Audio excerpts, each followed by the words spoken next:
Bonsoir les occultes! Ça faisait tellement longtemps que je vous avais pas dit ça. Quel plaisir! Question évidente, est-ce que vous m'entendez bien? C'est une question très importante, je pense.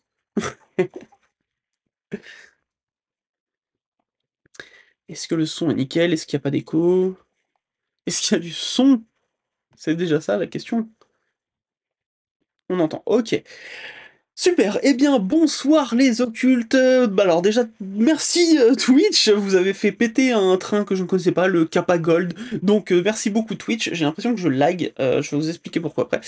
Hem et on entend aussi l'orage. Exactement, c'est dû à l'orage, il y a pas de problème. Bonsoir Maïra 2023, bonsoir Résilion sur YouTube, bonsoir Laurent bonsoir Project Mordor, bonsoir Nico Valmont, merci pour tes les bits, merci énormément, bonsoir c'est parti. Eowist, bonsoir. Monsieur Touk, bonsoir.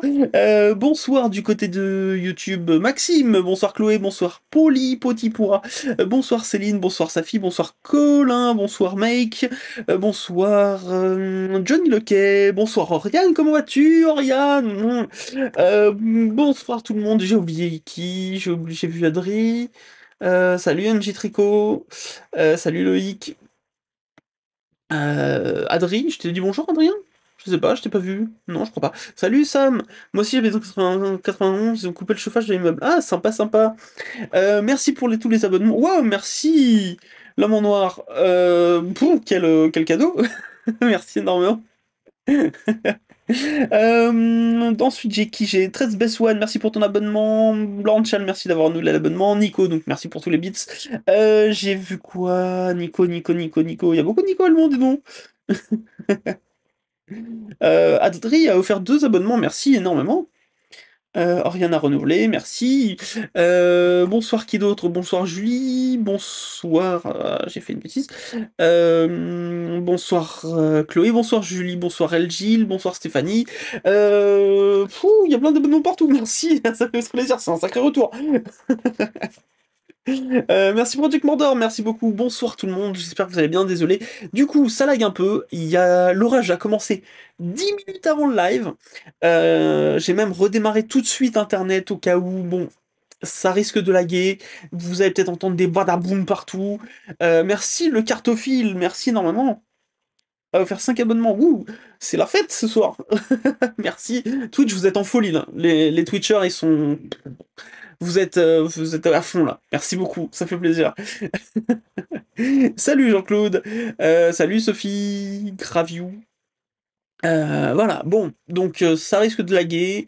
Le son est bon, c'est déjà ça. Donc si moi je record historique pulvérisé sur Twitch. Merci énormément, les Twitchers, vous êtes à fond là. Waouh, merci, quel retour. Euh, Qu'est-ce que je disais? Donc oui, Thor, effectivement, Colin, t'as raison, et de la partie est avec nous ce soir, il nous accompagne. Vous m'avez énormément manqué aussi. Si je l'air fatigué, c'est normal. Voilà, sachez-le, il y a beaucoup de choses qui se passent. Euh, des choses que je peux vous dire, d'autres que je peux pas vous dire. Donc on va commencer le live tranquillement. Zeus aussi, oui, Zeus, Odin, qui vous voulez.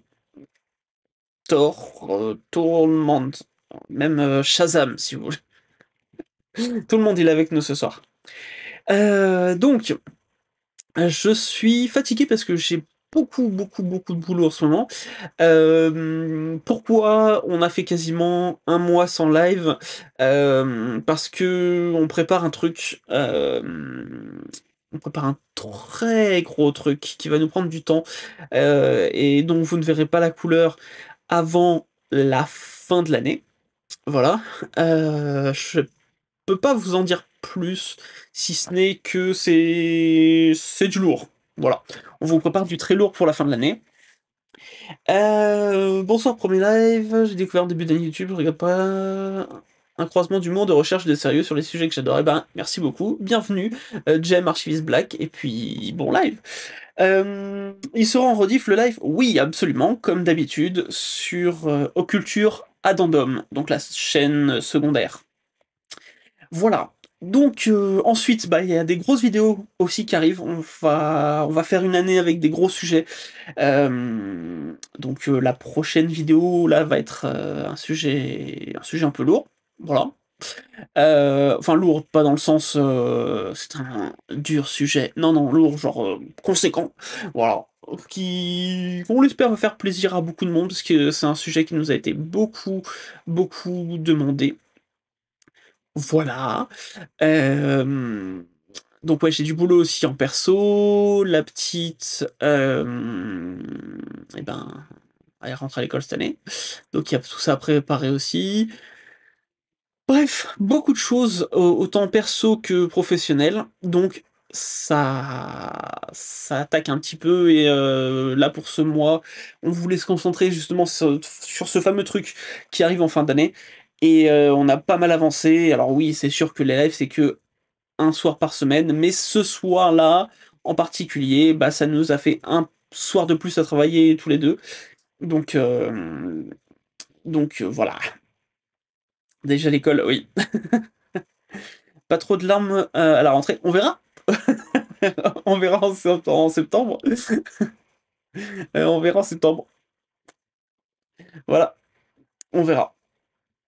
Sur ce, bah, écoutez, on va commencer avec un petit sondage pour savoir si vous connaissiez, oh, le cas Carole Compton. C'est parti, question.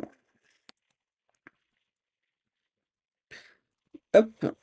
Ah, je vais mettre un peu de musique aussi. Tu m'aimes? Musique. C'est bon.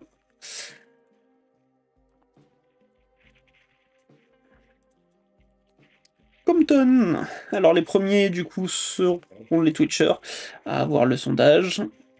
Et pendant ce temps, je vais vous présenter la boisson de ce soir, qui n'est pas sponsorisée. Hop, on va mettre ça pendant 2 minutes, c'est bien. Sondage.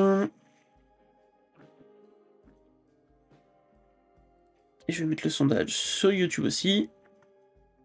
Hop.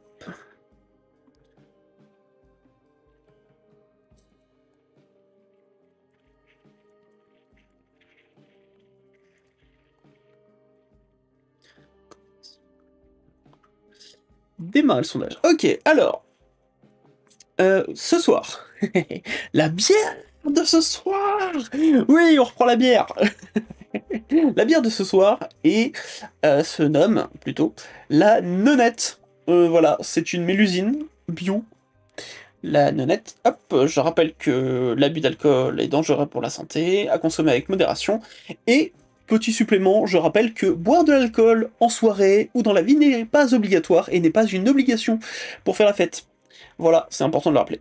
La Nonette, que je ne connais pas du tout, première fois que je vais goûter ça, elle a reçu une médaille apparemment à Bruxelles en 2021. Voilà. Bravo Twitch pour le train Kappa doré. Félicitations, vous avez tout pété. Voilà, la Nonette. Qu'est-ce que je lis? On peut voir le bien. Oui, ah merci Aria, Oriane, pardon, pourquoi je dis Ariane? Oriane, merci beaucoup, mais en plus t'es sur Twitch et YouTube. Bravo. Donc la Nonette, à la vôtre.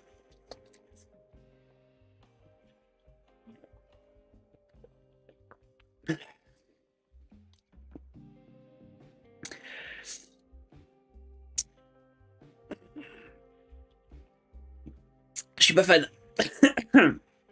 Un peu, un peu douce amère.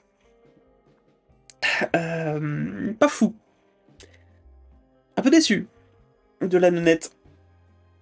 Voilà.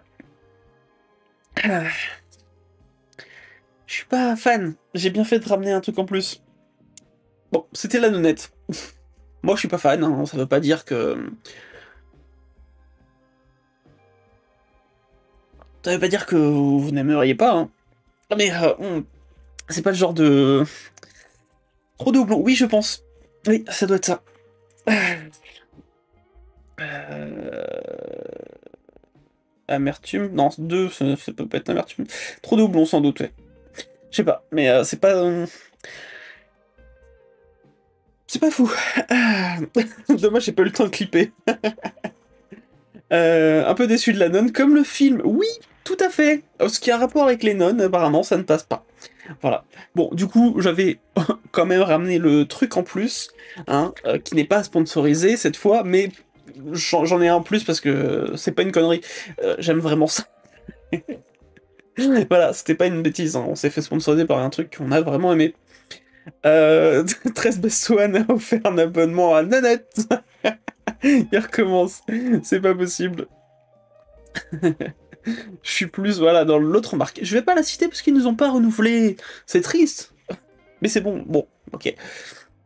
Voilà. La Belzebut Pink, pardon, oui, elle marche très bien. Ouais, je l'aime beaucoup. Bon, je finis parce que c'est du gâchis, quand même. Mais je risque de faire un peu la grimace.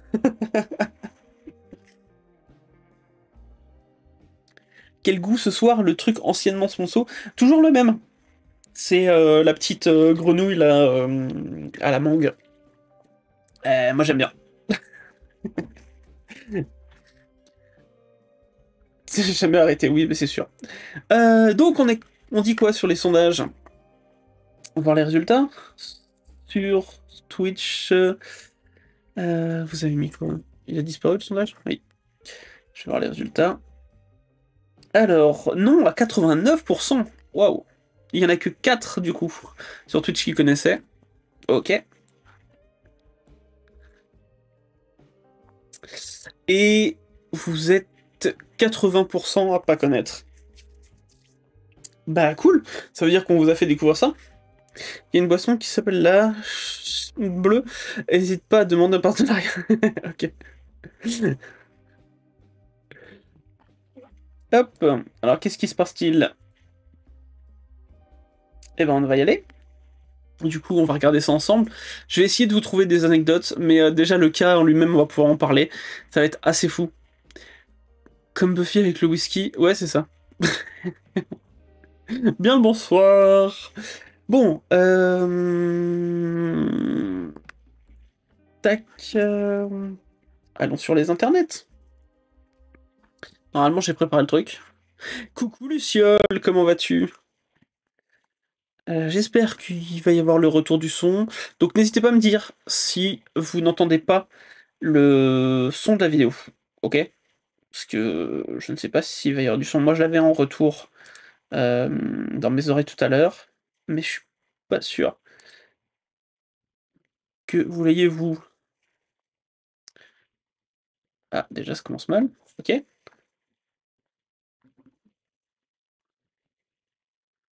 Oui. Allez. Dernièrement, je suis allée. Oh, c'est pas du tout notre vidéo. Bonjour, je ne sais pas qui tu es.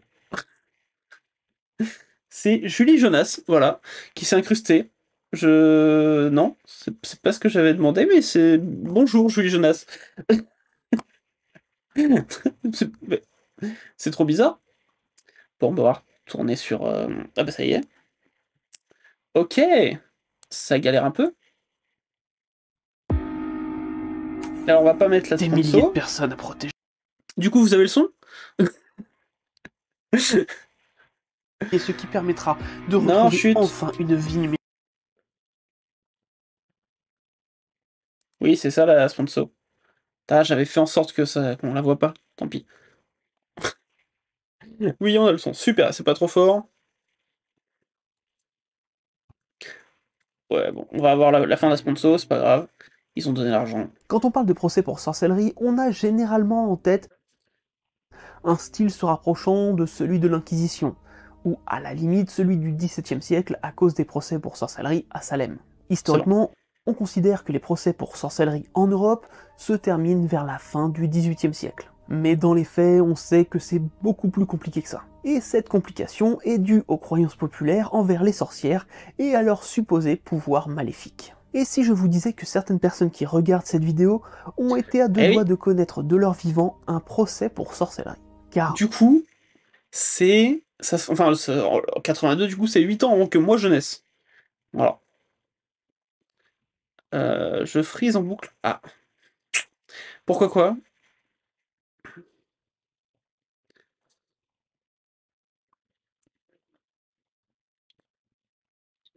C'est rare qu'une Écossaise se retrouve à travailler en Italie, l'inverse était généralement plus fréquent. D'accord, je ne savais pas. J'étais né de peu. Ouais, je vais faire des arrêts sur image, donc il va y avoir des tatas à la con. Je suis de 84. Je suis chez mes parents, connexion pourrie. Ah oui, d'accord. Je suis made in 85, donc j'ai pas pu connaître. Ouais, non, mais moi non plus. Mais on n'était pas loin de connaître, hein. Ça aurait pu, ça aurait pu. Oui, il y a Oui, des pubs au en plein début live, des ouais. années 80, une C'est femme a nouveau. été affublée du surnom de sorcière et a même été traînée en justice pour ça. Envie d'en savoir plus? Alors c'est parti pour un nouveau moment de culture. Ah, il y a un anniversaire, attendez, stop! C'est aujourd'hui. Katanaz! Oui, Katanaz! Bravo, tu as débloqué le petit son qui va avec les anniversaires. C'est parti! Allez! Oh non, le Steam C'est Deck, Ah! l'anniversaire dans tous les recoins. C'est presque tous les ans qu'on a l'anniversaire. Grâce à cette Annie, c'est la joie, c'est pratique. C'est au moins un principe à retenir pour faire la frite. C'est là. Cette année, c'est bien, l'anniversaire tombe à Tombe à pic. pic. Voilà, joyeux anniversaire. Sophie Graviou, t'es née en 75. Mais non, tu n'es pas vieille. Mais non. Allez, on continue.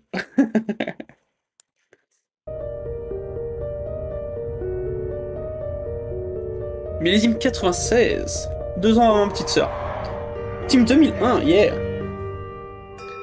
Étonnamment, notre histoire du jour commence par une histoire d'amour. Eh Nous oui. sommes alors en 1982, en Écosse. Cette année-là, Carol Ah, Compton, d'ailleurs, originaire d'Aberdeen et vivant chez sa grand-mère à... est-ce que vous avez remarqué que j'ai changé le style de montage sur les photos? Ou pas du tout? Ça se trouve pas du tout. Team 73, on a du 73 par ici. Team 82, voilà, ça se passe chez toi. Kit 94.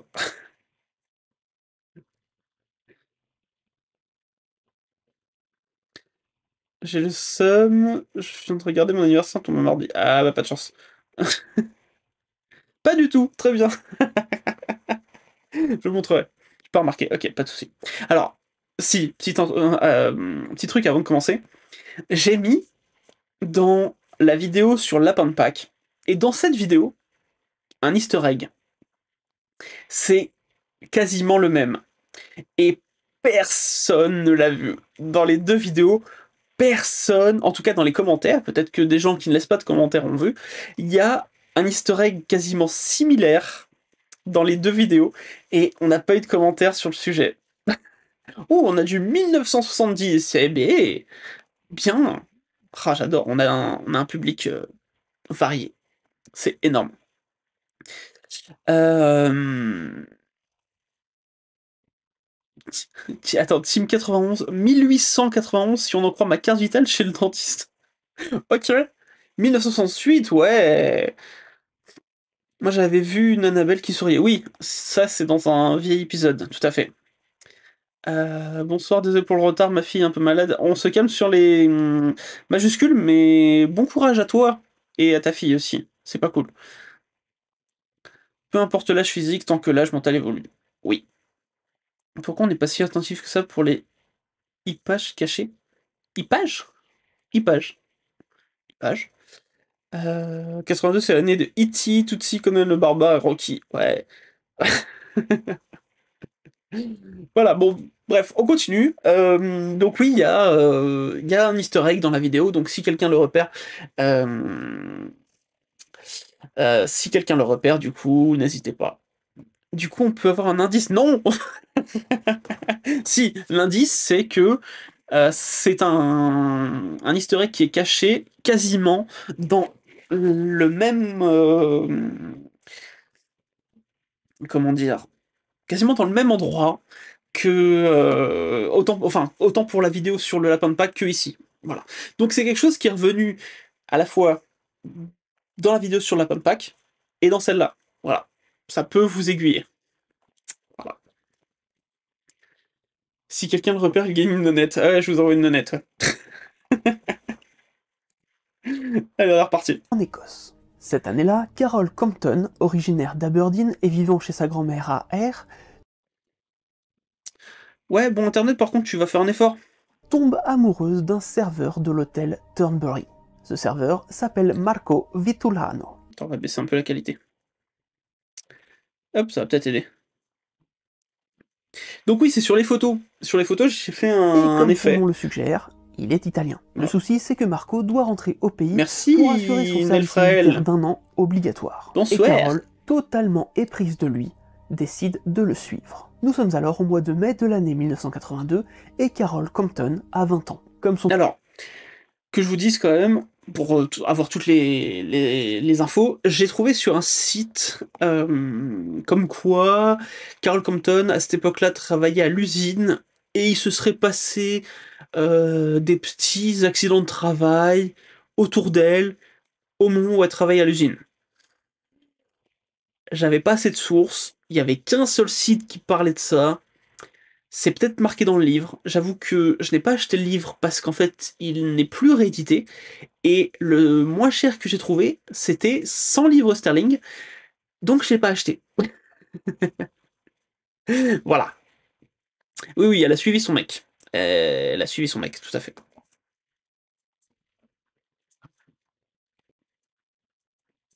petit ami va forcément devoir loger à la caserne, elle décide de se trouver un emploi en Italie qui comporterait le logement. Je suppose que les témoignages à l'usine, c'est a posteriori, il y a des chances. Merci Aurélie 1029, merci beaucoup. C'est ainsi qu'elle se dirige naturellement vers Et l'emploi bonsoir. de nounou à plein temps et s'inscrit dans une agence spécialisée qui lui trouvera rapidement du travail. C'est dans la famille Ricci qu'elle sera pour la Ricci. première fois accueillie en tant que garde d'enfants. Cette famille riche vit dans l'un des quartiers huppés de Rome. Carole aura pour tâche de s'occuper de l'enfant de la famille, Emmanuel, âgé de seulement... Vous voyez, c'est ces petits trucs-là, ces petits effets de poussière, avec un peu de flou autour, que j'ai rajouté, qu'il n'y avait pas... qu'il n'y avait pas à la base. Hein. C'est un nouveau truc que j'ai rajouté au montage. Mais c'est pas si inaperçu apparemment. Coupe beaucoup de livres dans un seul livre. J'ai trouvé la sortie, déjà j'y suis. Quoi? Ça coûte beaucoup de livres pour un seul livre. Oh oui, joli. Voilà, bien joué. D'ailleurs, c'est bizarre qu'elle n'ait pas de page Wikipédia au vu de l'exceptionnalité de ce cas. Oui, bah c'est un... Effectivement, c'est un cas qui n'est pas répertorié sur Wikipédia français, en tout cas. Voilà. 2 ans. Quelques jours après la prise de fonction de la jeune fille, Rosa, une employée de ménage de la famille Ricci, signalera à ses employeurs qu'elle aurait vu une peinture religieuse se décrocher du mur au L'historique, c'est la passage petite de la botte nouvelle nounou. à gauche de l'écran. Rosa, Non. fervente catholique, aurait même obligé Carole à se signer lorsque cet événement est arrivé. D'après ce que l'on sait, la famille aurait été quelque peu préoccupée par l'événement, mais étant en plein préparatif des vacances, ce n'était absolument pas le moment de se séparer. Non, alors, vous avez été beaucoup à le mettre en commentaire. Les Warren ne sont pas intervenus sur ce cas. Étonnant. Sans doute parce qu'ils ne parlent pas italien.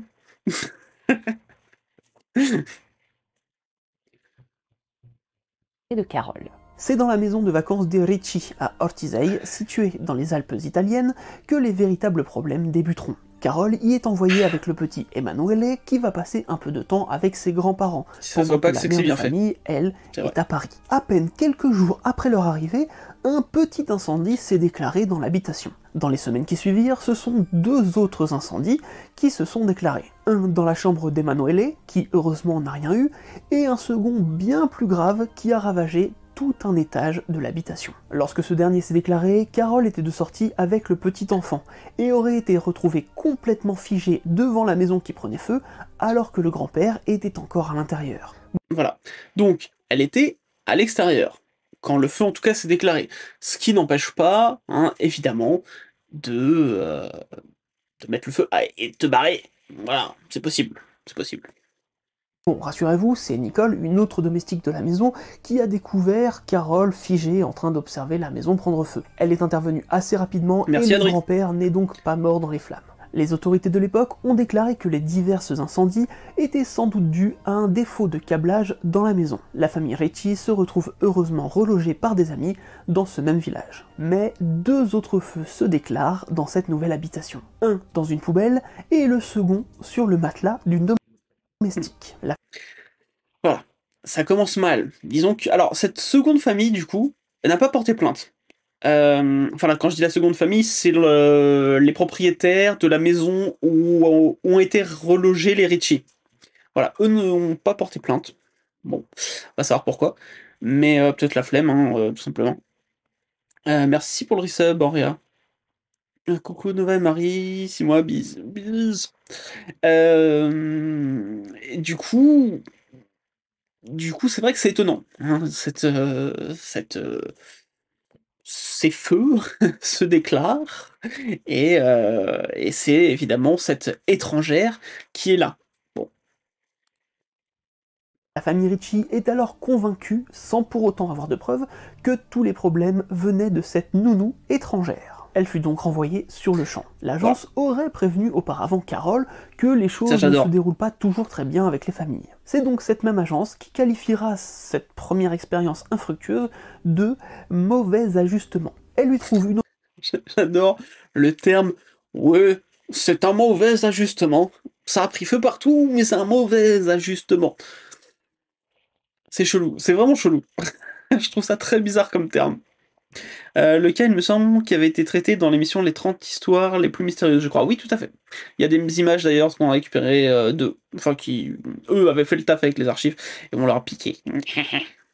autre famille quelques jours plus tard qui, selon ces spécialistes, correspondrait bien mieux à ses attentes. C'est donc dans une nouvelle famille fortunée romaine qu'elle trouve du travail. Il s'agit de la famille Tonti qui a besoin d'une Tonti. nouvelle nounou à partir du 1er août 1982 pour garder la petite Agnès, afin de pouvoir profiter des vacances dans la villa des grands-parents Cecchini qui se trouve à Rio Marina, sur l'île d'Elbe, en Toscane. Cette île est particulièrement connue pour avoir été le lieu du premier exil de Napoléon en 1814. Quel rapport entre Napoléon et cette histoire, me direz-vous? Aucun rapport, c'est pour votre culture G. Quoi qu'il. Voilà, ça c'est une de mes blagues. Ça servait clairement à rien, ça n'avait aucun rapport avec l'histoire, mais ça fait plaisir. Bonsoir Greg Vox. Qu'il en soit, à peine arrivé dans la villa familiale, d'étranges phénomènes auraient commencé. De petites statues religieuses auraient été retrouvées brisées, un feu s'est déclaré dans la chambre des grands-parents, et de petits objets sans lien avec la religion auraient été observés. Wouh! Merci Mounir. Merci énormément pour ce cadeau. Merci. Merci beaucoup. Petite anecdote. Pour information, ajustement sûrement traduit littéralement de l'italien, qui dans la langue peut dire situation, combinaison ou relation. Ah, peut-être. Effectivement, c'est possible, Matteo. Merci beaucoup. C'est possible. C'est possible que ce soit une mauvaise traduction littérale de l'italien. C'est un choix du traducteur. Possible. C'est possible. Merci, c'est intéressant. Merci Rod.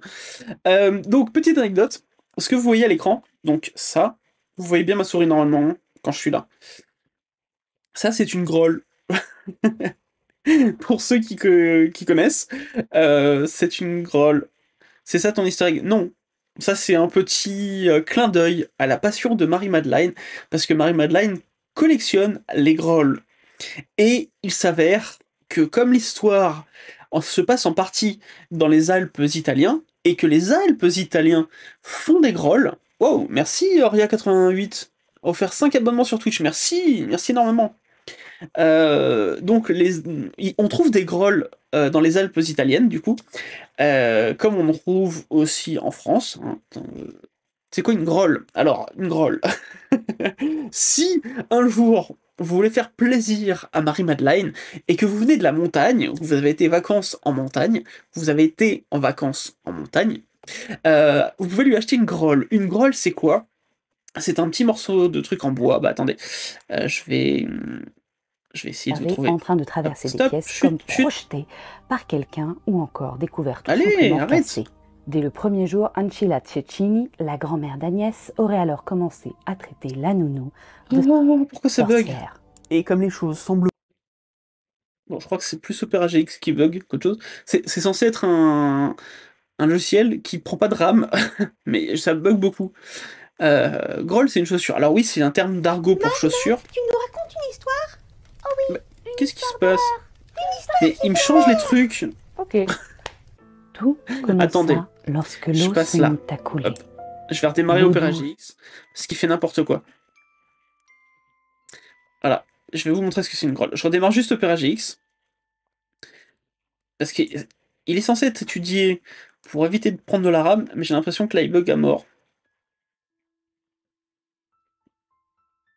Mais oui, donc groll, c'est aussi le terme, un terme d'argot pour parler de choses sûres. Mais en vrai, donc c'est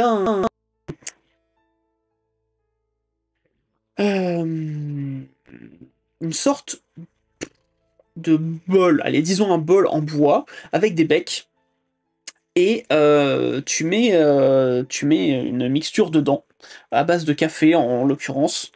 Je sais plus exactement ce qu'il y a dedans.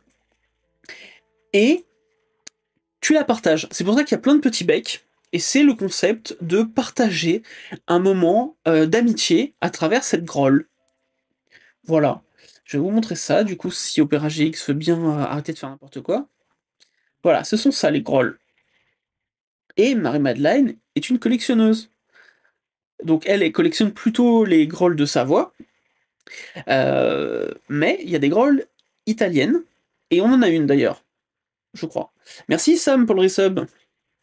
Merci énormément. Voilà, donc on en a pas mal à la maison, beaucoup, même. Et ce sont ça, les grolls. Voilà. Et il y a plein de petits becs. Et tu fais passer, du coup. Tu fais passer, t'as toute la tablée. Elle s'en sert aussi, ou juste en vitrine. Bah, en fait, vu que c'est... Ah, on a perdu YouTube. Vu que c'est à base de café, et que Marie-Madeleine déteste le café, on s'en sert surtout comme déco. Voilà. Tuc. Avoir le prix. Alors, en général, neuf, on va dire, c'est assez cher. Mais par contre, on en trouve plein, plein, plein, plein en brocante, surtout à la montagne, et dans les Emmaüs. Merci Rod. Voilà. Les Emmaüs, c'est là où on achète le plus, en fait. Et de temps en temps, vraiment, si Mad a un coup de cœur, on achète une grolle toute neuve, quoi. C'est tout, c'était la présentation de la grolle. Donc c'était pas un easter egg, c'était plutôt un clin d'œil, là, pour le coup, à Marie-Madeleine. Mais non, je veux pas le signe de corne. Je veux le procès des sorcières. T'arrêtes de me changer de vidéo? N'importe quoi. Les youtubeurs et youtubeuses sont débarqués sur Twitch. Oui, enfin, il y en a déjà pas mal, quand même.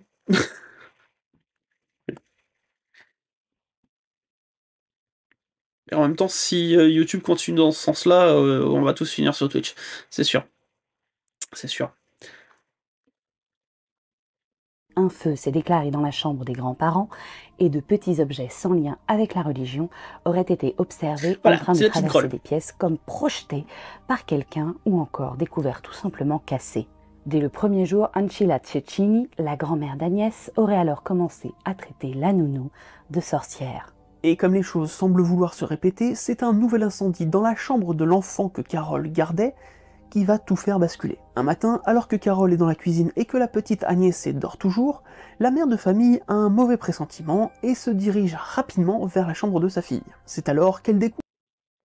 Alors, à mon avis, le mauvais pressentiment, c'est juste qu'elle a vu de la fumée.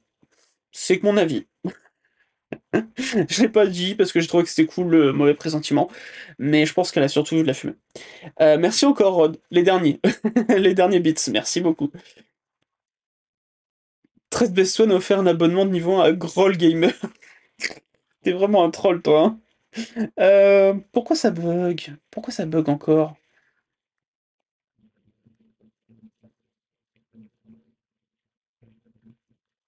Vous avez entendu l'orage? C'est fou. Il est vénère cet orage. ouvre des flammes d'1 mètre Je suis de tout haut petit, c'est quoi cette entourant idée, là? le petit lit de son enfant. Elle la saisit Qu'est-ce qui se passe avec YouTube, là? YouTube ou Opera GX, hein, j'en sais rien. Je crois que c'est Opera GX. Mauvais pressentiment. Ça sent pas le brûler, hein? Je pense que c'est un mauvais pressentiment. Magnifique arrêt sur image, oui. Bon, pourquoi ça bug encore? Je vais essayer de rafraîchir la page. Voilà.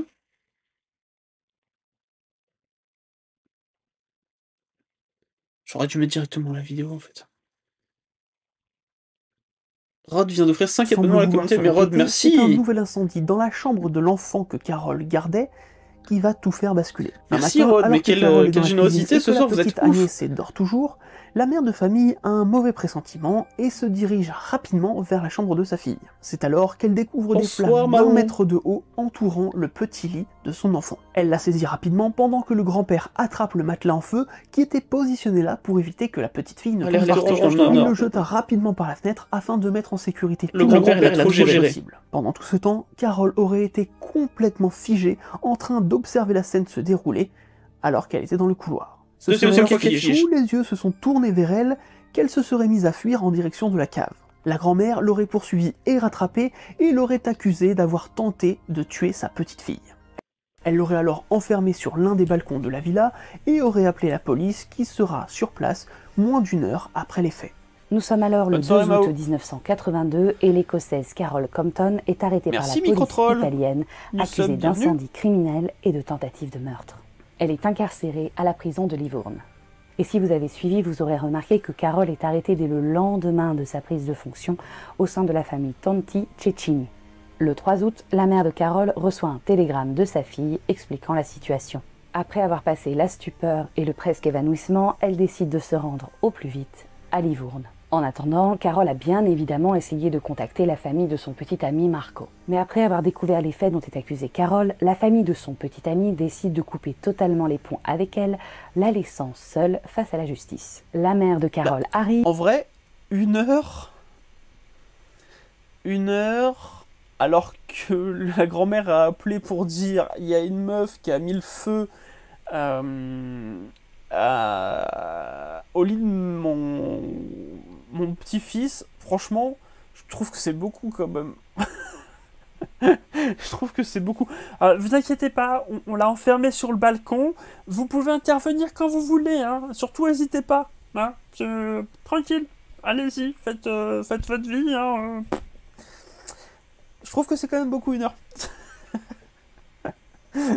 Allô maman, je suis accusé de sorcellerie. Oui, je suis toujours en Italie, oui. Tout à fait, maman.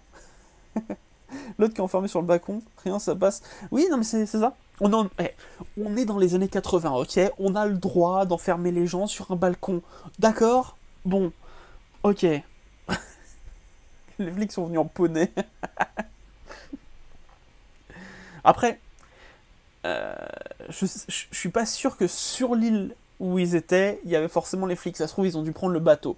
Je me suis pas renseigné là-dessus. C'est vrai, j'ai la réflexion seulement maintenant. Mais ça se trouve, il n'y a pas de flics sur l'île même. Ça m'étonnerait, mais c'est possible. C'est possible. Je ne sais pas. Voilà. Et découvre qu'on a assigné à sa fille un avocat, mais qui ne parle presque pas anglais. Elle promet alors à sa fille de trouver au plus vite une solution. De retour à Aberdeen, la mère lance une collecte de fonds afin de réunir suffisamment d'argent pour payer un avocat capable d'assurer correctement la défense de sa fille. C'est alors que le destin intervient, puisqu'un certain Lawrence Nisbet, avocat au barreau écossais, interrompt ses vacances en Italie après avoir entendu parler de ce cas, et propose d'aider la jeune fille bénévolement aussi longtemps qu'il le pourrait. Alors, petite interruption dans l'avancement de cette histoire pour apporter un petit point de précision sur ce monsieur. En faisant une vérification de nos sources, on a forcément un... Alors, voilà. Le truc, c'est que cet avocat qui débarquait nulle part dans l'histoire, forcément, tu te dis, on dirait du fake. On dirait un truc qui a été inventé par Internet. C'est très étonnant, déjà, qu'un avocat écossais se trouve en Italie parfaitement au même moment où l'affaire commence. Et deuxièmement, c'est d'autant plus étonnant que le mec décide d'interrompre ses vacances pour aider une personne qu'il ne connaît pas. Hein, et concrètement, on lui a rien demandé en plus. Donc, on se renseigne. On se renseigne sur cette personne, si elle a bien existé, s'il y a des infos sur elle avec cette histoire. Et effectivement, on trouve ce mec-là, il existe, il était bien enregistré au barreau d'Écosse. Et il s'avère que son interruption de vacances en Italie pour aider Carol Compton, eh ben ça fait partie de ce qu'on pourrait appeler ses faits d'armes. C'est-à-dire que quand on parle de lui, eh ben c'est marqué, il est connu pour avoir interrompu ses vacances en Italie afin de s'occuper du cas de Carol Compton, machin. Voilà. Mais le problème que je vois avec l'avocat écossais, c'est mais vous connaissez le droit italien, maître? Ah oui, ça c'est... Quelqu'un nous a dit aussi que potentiellement il avait pas le droit d'exercer en Italie. J'avoue que je ne sais pas, et je ne m'étais pas posé la question à ce moment-là. Mais oui, c'est vrai que c'est assez fou en fait. Un petit peu enquêté sur ce monsieur pour savoir s'il était bien connu pour avoir interrompu ses vacances en Italie afin d'aider cette famille écossaise qui était un peu dans la galère. Et oui, c'est vrai, c'est même un point qui apparemment a particulièrement marqué sa carrière. Mais avant de penser que cet homme est uniquement un bon samaritain, il nous semblait important de vous indiquer le fait que cet homme a été accusé de pédophilie dans les années 80, mais qu'il n'aura jamais été jugé puisqu'il est mort à l'âge de 45 ans à cause de son alcoolisme chronique. Alors, chronique. Maintenant, reprenons. Je vais aller un peu plus loin parce que on voulait pas non plus rentrer dans les détails parce que c'était pas le propos de la vidéo, mais vu qu'on est en live, on va aller plus loin parce que les recherches ne s'arrêtaient pas au fait qu'il était juste accusé de pédophilie. C'est surtout qu'il a été dans un groupe de pédophiles. Un groupe de pédophiles plutôt riche, apparemment, dont un qui avait une villa et qui organisait des soirées. Voilà. Et en fait, donc lui a fait partie de ce groupe-là. Il a été donc, il a été accusé de pédophilie. Et le hasard des choses a fait que son alcoolisme chronique l'a poussé à la mort, en fait, avant qu'il n'ait pu être jugé. Voilà, moi je pense que c'est un peu gros, mais bon, le timing parfois, hein, c'est comme ça. Il aurait dû venir en France, on les protège, oui, c'est vrai. Voilà. Patron, tu aurais la possibilité de débloquer la nomination des VIP par les modérateurs, s'il te plaît, parce que pour l'instant, il n'y a que toi qui peux les nommer, certaines personnes méritent leur badge. Je verrai ça après le live, mais c'est gentil de le préciser, Adrien, je peux sans doute le faire. Il y a vraiment des influents, ouais. Voilà, le faux après cher, oui. Epstein Echo, non, c'est pas la même affaire. J'ai vérifié, c'est pas la même affaire, mais c'est le même délire. C'est à peu près la même idée. Mais c'est pas la même affaire, voilà. Nambla, je sais pas si c'était Nambla, je sais plus du tout. Je sais plus le nom, j'avoue, mais c'était un truc assez fou, quoi.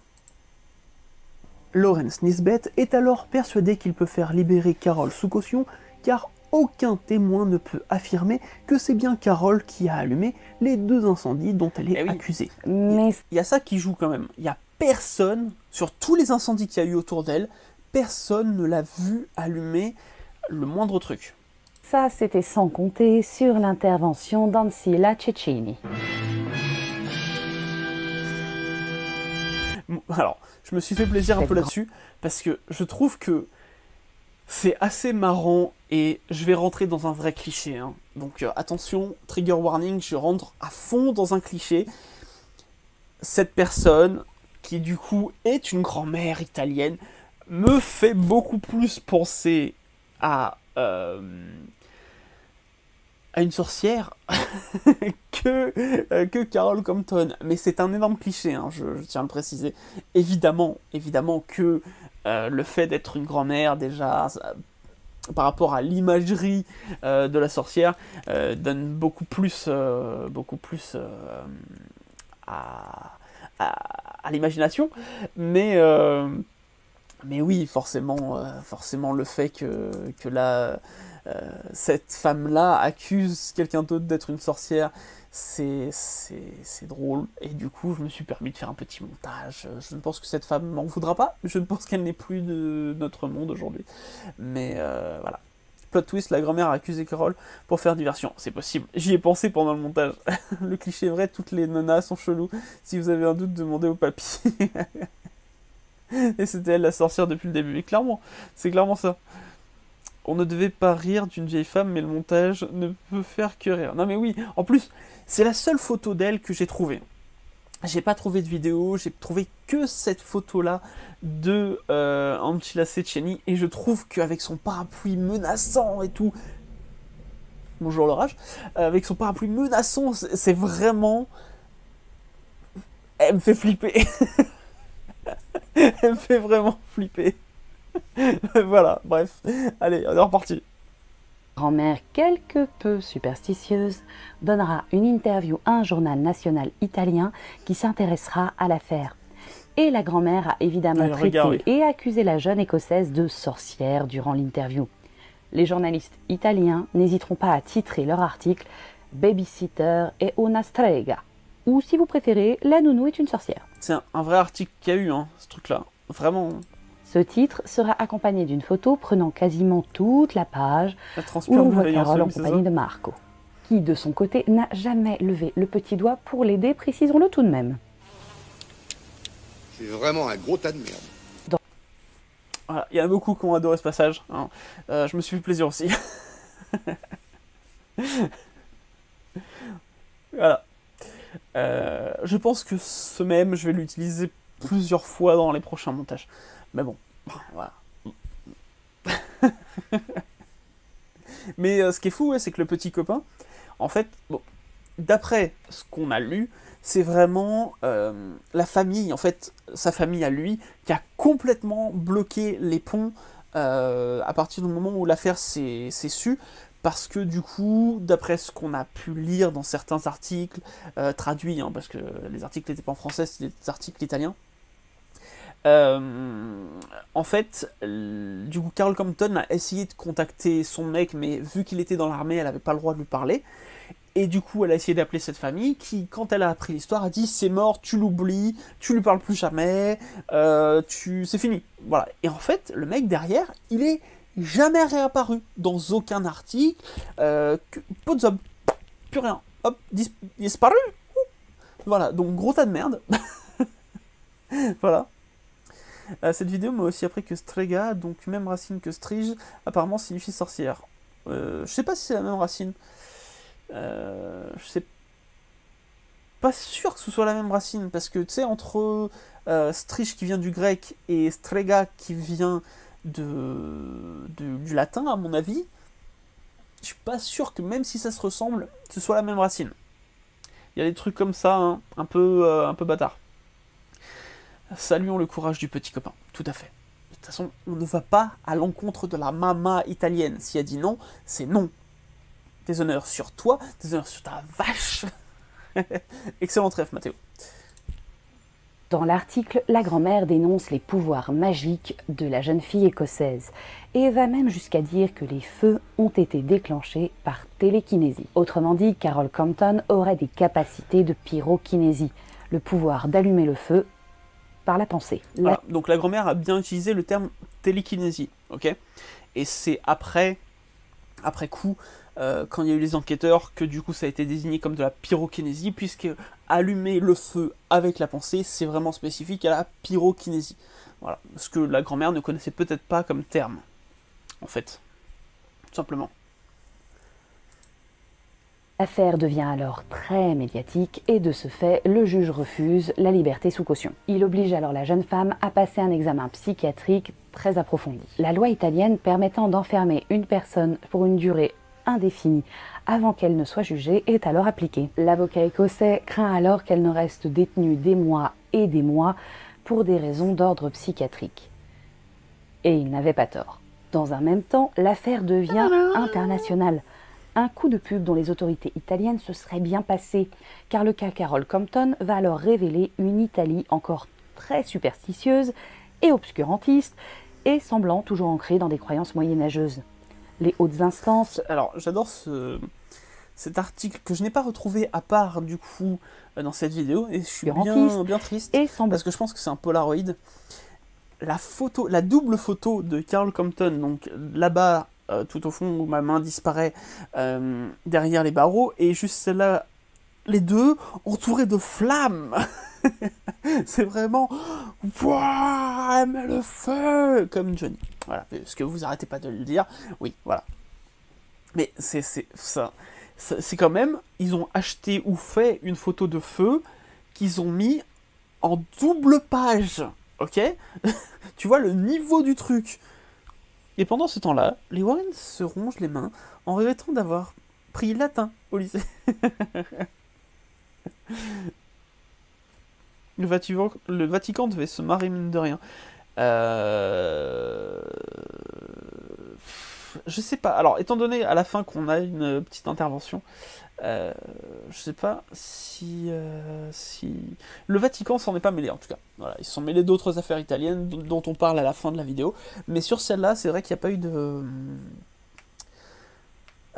c'est vrai qu'il n'y a pas eu d'intervention du Vatican.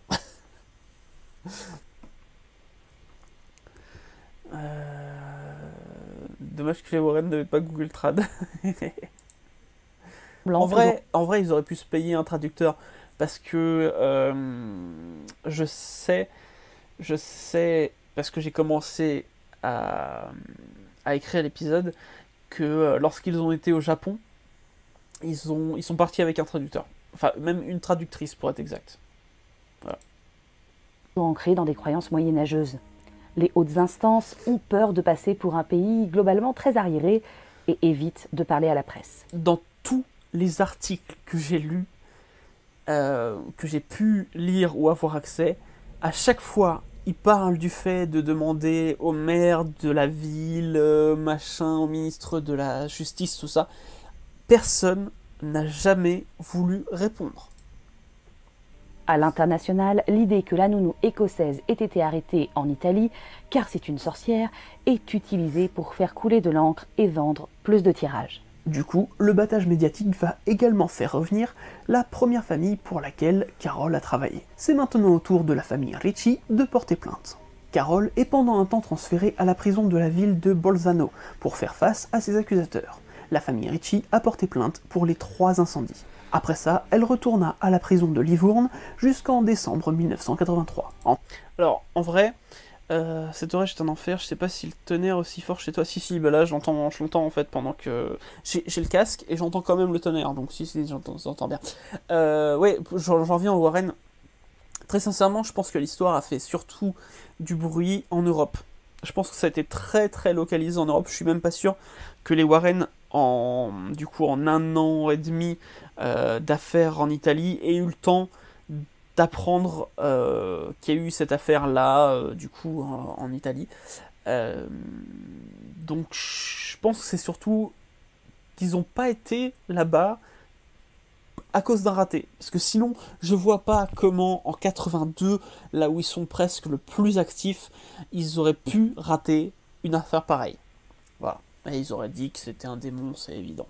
Le démon du feu, ou l'esprit du feu. Voilà. Entre-temps, l'avocat Lawrence Nisbet a abandonné l'affaire, et la mère de Carol, qui a réussi à réunir des fonds en Écosse, réussit à se payer les services de l'avocat italien Sergio Minervini. Voilà, donc, pour répondre à certaines questions, l'autre écossais, il est intervenu en faveur, mais il n'a pas été au tribunal. Donc peut-être qu'il a le droit de défendre une cliente devant la justice, en disant oui, mais elle a le droit de faire ça, mais peut-être qu'il ne pouvait pas aller jusqu'au tribunal. Et du coup, voilà, la famille a été obligée de se prendre un avocat italien pour aller au tribunal. Donc c'est peut-être ça la petite nuance, tu vois. Peut-être que lui a pu essayer en tout cas de faire valoir les droits de Carol Compton, et une fois qu'il y a eu le procès, bah, il a dit, bah, de toute façon je peux pas vous accompagner plus parce que j'ai pas le droit d'exercer en Italie, et donc du coup bah, ils se sont payés les services de Sergio Minervini, un démon nommé Dracofeu. C'est par l'intermédiaire de cet avocat, et aussi grâce à la communication à l'international du cas, que des parapsychologues vont proposer un nouveau point de vue sur cette affaire. L'un des premiers à s'intéresser au cas de Carol Compton fut le docteur Hans Bender, un psychologue et médecin allemand, fondateur d'un centre de recherche parapsychologique et d'une clinique privée pour les personnes en prise avec des problématiques paranormales. Il s'est rendu en Italie pour exposer son point de vue à Carol et à son avocat. Pour lui, Carol est aux prises avec un poltergeist, et en plus, elle aurait des capacités de pyrokinésie involontaires. Mais Carol aurait complètement... Donc l'idée, c'est que en plus d'avoir des capacités, le fait qu'elle présente n'importe quoi, qu'un poltergeist soit dans les parages de Carol Compton, aurait fait que le poltergeist puisse pousser inconsciemment Carol Compton à utiliser ses pouvoirs de pyrokinésie. Vous en faites ce que vous voulez. Complètement refusé ce point de vue, ayant déjà été affublée du surnom de sorcière et ne voulant pas rajouter de la crédibilité à ses propos. Elle aurait ajouté que si elle avait bien des capacités de pyrokinésie, elle en serait forcément consciente. Alors, ça c'est... Bonjour qui c'est tout à son honneur d'avoir refusé de tenter le coup du paranormal. Pour notre vidéo, c'est bien dommage, on aurait bien aimé, mais elle a dit non, stop, arrêtons, en fait. What the fuck, sérieux patron, ils ont vraiment osé? De quoi donc? De tenter le poltergeist? Ouais, bien sûr, évidemment. Tu es possédé, Carole. Malgré ce refus, l'écrivain Guy Lyon Playfair, connu pour avoir enquêté sur le cas Enfield, et le docteur en chimie Hugh Pincott proposeront également le raid. Alors, une anecdote complètement nulle, mais je vais la placer là parce que c'est pour ça qu'on fait un live. Ce monsieur, donc Hugh Pincott, qui travaillait aussi du coup avec la Society for Psychical Research anglaise, est pris en photo sur un pont parce que, historiquement, c'est ce monsieur qui a traversé ce pont-là en tout premier. Voilà. En fait, je comprenais pas, parce que quand j'ai cherché des photos de ce monsieur pour l'illustration, il était toujours pris en photo sur ce pont. Et en fait, il est en partie connu parce que le pont est un pont anglais très très très connu. Je sais plus le nom. Et en fait, ce monsieur a été le premier à traverser le pont. Et pour l'anniversaire de ce pont, pour l'anniversaire de l'ouverture de ce pont, il a pris des photos, donc un peu plus âgé qu'à l'époque, et du coup, bah voilà. C'est l'anecdote inutile et qui m'a surpris. Je voulais partager ça avec vous. On continue.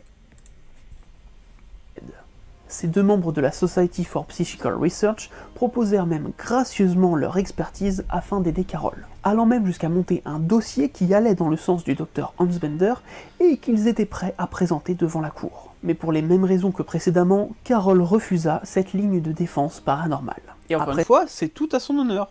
Elle n'a pas essayé d'exploiter le truc paranormal. 16 mois d'emprisonnement sans procès, Carol Compton, celle qui est accusée de sorcellerie par l'opinion publique et la presse, se voit être escortée à la sortie d'un fourgon par une armée de policiers comme si elle était membre du grand banditisme.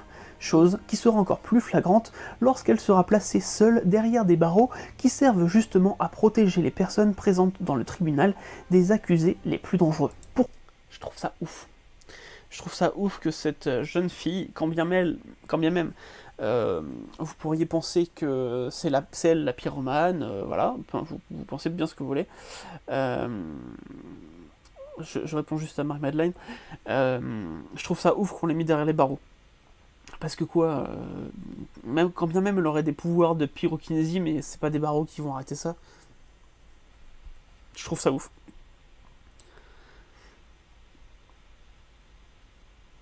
Hop, genre un petit montage.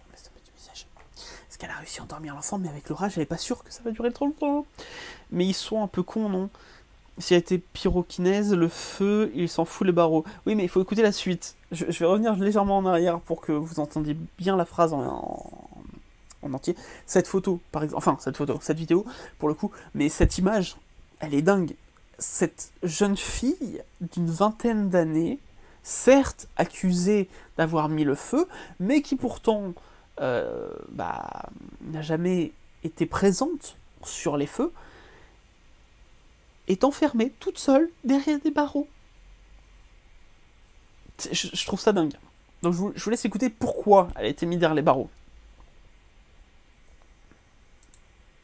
Justement à protéger les personnes présentes dans le tribunal des accusés les plus dangereux. Pourquoi la mettre derrière des barreaux? Eh bien, l'une des explications est que ces barreaux sont en fer. Et selon une croyance populaire, eh bien, le fer affaiblit les sorcières. Voilà. Du coup, ça affaiblirait ses pouvoirs. Voilà. Je m'attendais à un prêtre exorciste au moment du procès. Alors, il n'y a pas eu de prêtre exorciste demandé parce que vu que de toute façon, elle, de son côté, elle a pas... salut le chien. Elle a pas demandé à se défendre avec le côté paranormal. L'accusation, certes, il y a Madame Cecchini là qui a crié à la sorcellerie, mais l'accusation n'a pas retenu la sorcellerie contre elle. Donc il n'y a pas eu de demande de prêtre exorciste. Voilà, tout simplement, en fait. Je pense que ça aurait pu être différent si à un moment ou à un autre, dans l'histoire de cette affaire, le paranormal avait été retenu d'un côté ou d'un autre. Parce que même si la grand-mère a dit que c'était une sorcière, les policiers n'ont pas enregistré le fait qu'elle était accusée de sorcellerie. Voilà, qu'on soit bien clair. Voilà. Du coup, comme le chocolat est plein de fer, on peut attaquer une sorcière avec des Kinder? Non, parce que le chocolat est plein de fer, mais les Kinder c'est de la merde, du coup, ça marche pas assez fort.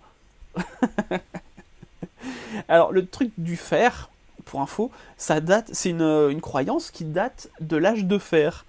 On sait pas trop comment c'est venu, on se doute que c'est par la création du fer,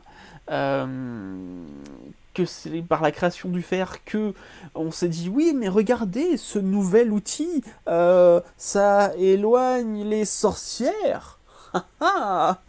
Mais c'est tout, et c'est resté en fait. Alors, il n'y a pas que les sorcières d'ailleurs, hein. Le fer ça éloigne aussi les fées, ça éloigne certains lutins, certains corrigans. C'est vraiment un truc qui est resté avec les sorcières et le petit peuple. Et d'ailleurs j'ai vu qu'ils ont repris ça. Alors j'ai pas fini, hein, donc pas de spoil, mais dans Dead Boy Detective, la série est sortie, j'ai vu que ça touchait aussi les fantômes, du coup. Le fer est dangereux pour les fantômes. Voilà. C'est tout, on y va. Oui, je sais, c'est assez fou, hein, on est en 1983, mais écoutez, tous les moyens sont bons pour calmer cette masse de superstitieux. Mais l'ironie de la chose viendra tout de même du lieu où s'est tenu le procès. Le palais de justice de Livourne a une sacrée histoire, car à l'origine, il s'agissait d'un bâtiment qui fut construit au début du XVIIIe siècle pour accueillir un ordre religieux féminin. Le lieu où s'est tenu le procès est en réalité une ancienne chapelle. Bref. Alors voilà, on a résumé parce que vraiment c'était long, mais l'histoire de ce lieu est assez fou. En fait, à la base, c'était un ordre bénédictin, je crois, à qui appartenait le bâtiment. Ensuite, cet ordre bénédictin en a fait un bâtiment pour accueillir des nonnes. Et petit à petit, c'est devenu pas un hôpital, mais vous savez, les hôpitaux gérés par les églises, les hospices. C'est devenu un hospice, et après c'est devenu un bâtiment de justice, mais seulement en partie. C'est-à-dire que le bâtiment de justice est encore accolé à une ancienne église dont faisait partie tout le lot. Voilà, donc c'est assez... c'est empreint, vraiment empreint du coup de religion, quoi. C'est assez fou. Du coup, ce tribunal qui reçoit celle qui est accusée de sorcellerie, qui est en fait un ancien lieu religieux, c'est assez fou.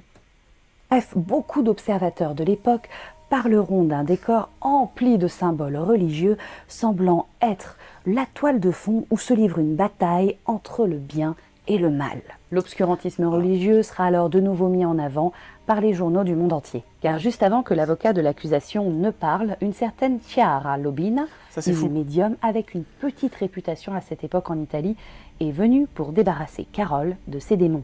La médium... Ça c'est fou. C'est fou, cette histoire. A réussi à faire passer son crucifix à travers les barreaux métalliques de la cage de Carole avant d'être expulsée du tribunal. Niveau sécurité, c'est nul. Elle a...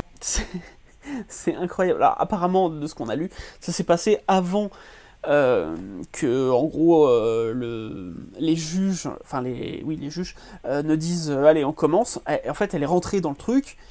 comme les gens qui vont s'asseoir sur les bancs, sauf qu'elle, au lieu d'aller s'asseoir sur les bancs, elle s'est direct allée voir Carole Compton, et elle a fait Wouah. Voilà. Mais je trouve ça ouf. Et c'est dommage, parce que ça... En tout cas, j'ai pas trouvé, mais ça n'a pas été filmé, quoi. J'ai pas d'image, et j'ai passé... facile une soirée à tenter d'aller dans les archives italiennes pour essayer de trouver ce moment-là, quoi. Bienvenue les raiders de Papa Dessine, bienvenue, et big up à toi Papa Dessine, merci beaucoup pour ton raid. Bonsoir Papa Dessine, merci beaucoup pour le raid, merci énormément.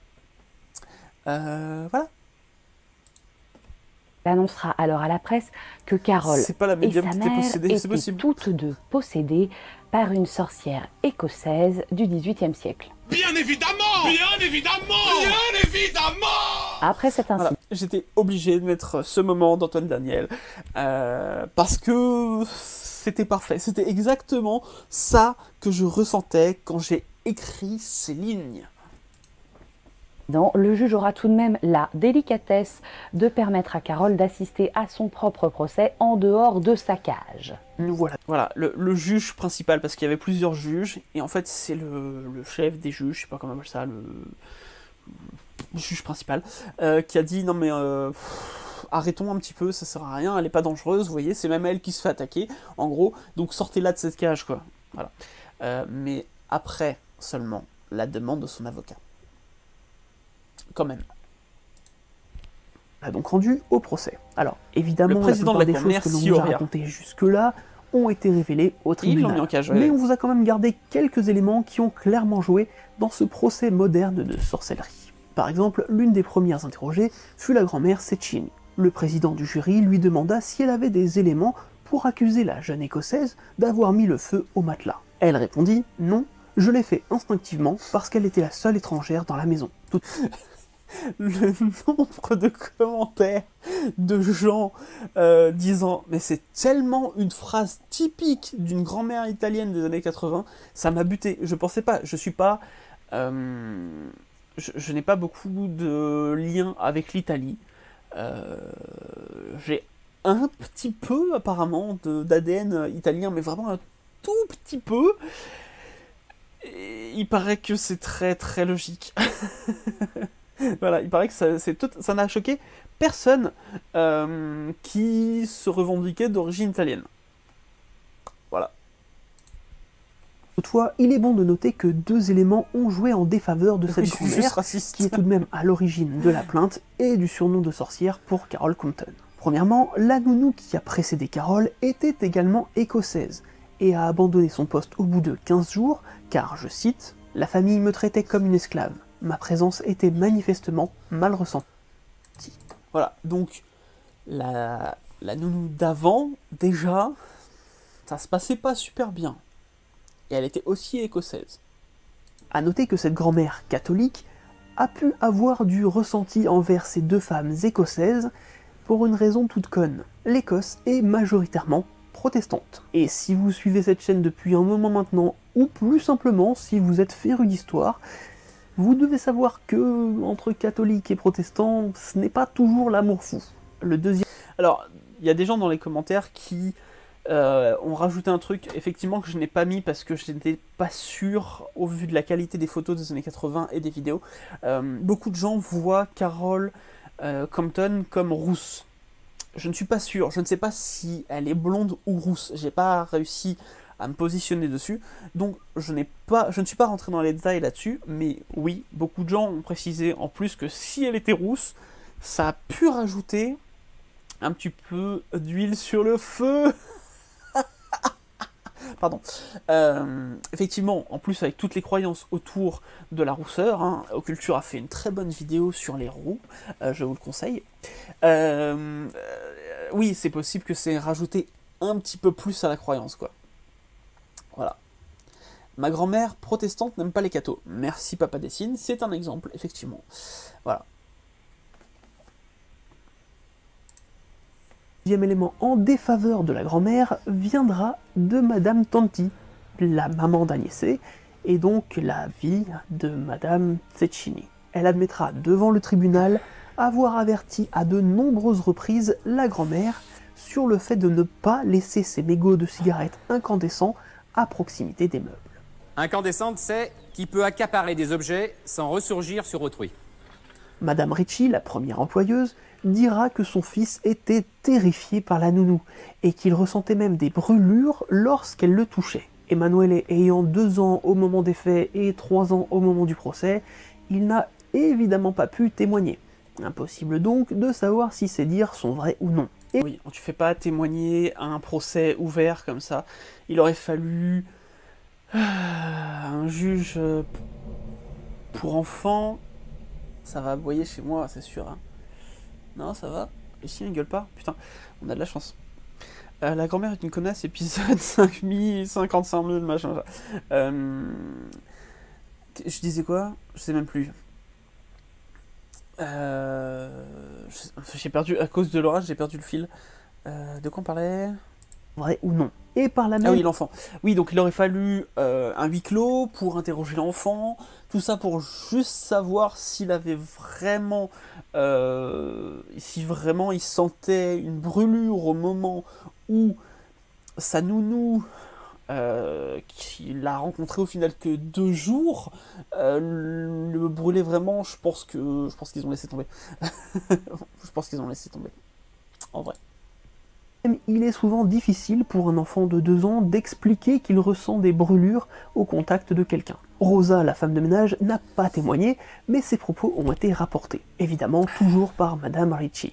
Alors, moi, le fait que cette femme, Rosa, n'ait pas témoigné, ne soit pas venue au tribunal, me fait penser soit qu'elle avait la flemme, c'est une possibilité, soit surtout qu'il y a une partie inventée. Mais j'ai pas le fin mot de l'histoire. Plus de ce fameux tableau qui serait tombé et du fait que Rosa a insisté pour que Carole se signe, elle aurait également observé une statuette qui tombe toute seule et se rompt en 1000 morceaux, et un saladier en métal tombé comme par enchantement de ma table et qui a fait un bruit de tonnerre. D'après Madame Ritchie, Rosa aurait même demandé à ce que Carole soit renvoyée, car le diable vivait en elle. Bon, maintenant, passons un petit peu du côté des... Ça, le côté « le diable vit en elle », typiquement, si vraiment elle est rousse, ça peut venir juste de là, cette phrase. C'est juste le fait qu'elle soit rousse, ça peut juste dire « elle, il y a le diable en elle ». C'est l'un des clichés qui existait, qui existe un peu moins aujourd'hui, mais qui existait. Experts qui, eux, n'ont pas d'intérêt à faire passer Carole pour une sorcière. Le professeur Pitolo Nicolo, expert légiste de l'université de Pise, a été mandaté pour expertiser les matelas brûlés chez les Cecchini. Voici ce qu'il conclut. Il est très étrange que les matelas n'aient brûlé que sur les surfaces au même endroit, bien qu'ils soient faits d'un type de matériaux différent. Les marques de brûlure ont pu être causées par un fer à repasser chaud, mais pas par un briquet, une allumette ou une flamme nue. En 45 ans d'expérience dans ce type d'enquête, je n'ai jamais vu de tels incendies. Ils ont été provoqués par une chaleur intense, mais pas par une flamme. Dans tous les cas, le feu s'est déplacé vers le bas et non vers le haut. Je n'ai aucune explication. Alors voilà. Le concept, effectivement, c'est que là, il dit bien que ça a pu être fait par un fer. Le problème, c'est qu'aucun fer n'a été retrouvé sur place. C'est pour ça qu'il y a un point d'interrogation. C'est que personne n'a pu constater, autant les pompiers que la police, qu'il y avait bien un fer. Parce que du coup, oui, ça expliquerait pourquoi la chaleur va vers le bas, et tout ça sans flamme. Sans flamme. Pas sans flamme. Sans les flammes. Donc, oui, effectivement, en fait, ils n'ont pas l'allumage. Ils savent pas avec quoi elle a allumé le truc. Ça pourrait très bien être... alors, moi, j'y ai pensé, mais il n'y a pas apparemment de flamme. Juste une feuille, tu poses une feuille, tu l'allumes, ça brûle. Mais, bon, j'imagine que c'est pas ça. Enfin, voilà, je n'ai pas l'explication non plus. Bonsoir, Eight Mitsu. Quand tu auras fini... ok, non, c'est rien, vous inquiétez pas. Désolé. Voilà. Un mégot aussi, en cramant, on ne laisse pas d'indice de sa présence. Oui, bah oui, c'est même... les mégots de cigarettes, c'est souvent ce qui est désigné comme possible explication de... Ah, j'ai oublié le nom. Vous savez, quand les corps s'allument tout seuls, là. Les combustions spontanées. Voilà. Les mégots de cigarettes faisant partie des explications possibles parce que justement ça ne laisse aucune trace. De l'autre côté, 2 psychiatres ont examiné Carole durant son incarcération. Le compte-rendu du docteur Mirella Bertoncini et du professeur Ludovico Inghirami évoque une personnalité anormale, des tendances psychopathiques, une intelligence inférieure à la moyenne, tout en affirmant qu'elle avait, sans doute, délibérément et malicieusement créé une atmosphère de tension et de sorcellerie dans les 2 foyers pour son propre amusement, concluant que ses actes étaient motivés par son désir de retourner auprès de son petit ami. En gros, les 2 experts, ils partent du principe qu'elle a foutu la merde pour attirer l'attention de son copain. Moi, je trouve ça gros, mais pourquoi pas? Écoute, je ne suis pas un expert. Plus de ce compte-rendu, la docteure Bertoncini témoignera durant le procès. Voici ce qu'elle a dit. Nous n'avons aucune preuve que Carole soit pyromane. Elle n'a pas une maladie mentale, mais elle a une personnalité anormale. Nous ne voulons pas dire qu'elle est socialement dangereuse. Finalement, le 16 Je trouve que ces phrases ne veulent absolument rien dire. Décembre 1983, la cour d'assises de Livourne rend son verdict. Et si c'était les poêles pour chauffer les lits dans les temps, peut-être chauffer trop? Oui, après, c'est étonnant parce que l'histoire se passe en plein été, mais oui, pourquoi pas, ouais. Carole Compton. Le tonnerre chez toi me donne des frissons dans le dos. Ah, vous l'entendez dans le micro? Je suis désolé. Je suis vraiment désolé. N'est évidemment pas déclarée sorcière. Elle est déclarée coupable d'incendie volontaire, mais non de tentative d'homicide. Carole est tout de même condamnée à une peine de... Alors que la tentative d'homicide, à partir du moment où tu penses que la personne a allumé le feu, tu peux y croire. Il y a quand même le grand-père qui a failli y passer, et au moins un des 2 enfants qui était vraiment tout proche du feu, quoi. Ouais. Tu sens que les juges, à la fin, ils se sont dit, putain, on fait quoi? On fait quoi avec ce cas? On est bloqué, tu sais pas quoi faire. Coupable sans preuve ni témoin. Oui, ah ouais, exact. Coupable sans preuve ni témoin. Mais je pense que c'était effectivement... En fait, la désigner coupable, c'était quelque part éviter de repointer le paranormal. Dans le sens où s'ils avaient dit qu'elle était non coupable, dans ce cas-là, les gens auraient pu dire... Ouais, en fait, si on n'a pas de preuves ni rien, eh ben, c'est parce qu'en fait, elle a allumé le feu par la pensée, donc en fait, c'est bien elle, c'est une sorcière. Alors que là, dire oui, c'est elle, elle est pyromane. Bon, bah voilà, les juges l'ont dit, donc elle a dû allumer le feu, quoi. Voilà. Et vu que la plupart des gens qui devaient suivre cette affaire ont dû soit aller dans le tribunal, soit lire tout ça dans les journaux, du coup ça passe, tu vois, ça peut calmer d'un coup les ardeurs, quoi. Les ardeurs, le feu. Jeu de mots sur le feu. 2 ans et 6 mois avec sursis. Dans la conclusion du procès, on découvrira que ce verdict a été rendu sur les bases du... Non, on n'est pas certain qu'elle est pyromane. Elle est jugée pour avoir allumé le feu, on n'est pas du tout certain qu'elle est pyromane, il n'y a rien derrière qui justifie le fait de dire qu'elle est pyromane. Mais c'est la coupable par défaut, exactement, Clem. Voilà. Et donc, ouais, 2 ans et demi avec sursis. Elle est condamnée à 2 ans et demi avec sursis, sachant que l'enfermement qu'elle a connu pendant les 16 mois n'est pas pris en compte du jugement. C'est-à-dire que si elle est reprise à mettre le feu, elle se prend 2 ans et demi de tôle derrière. Sans compter ce qu'elle a déjà fait.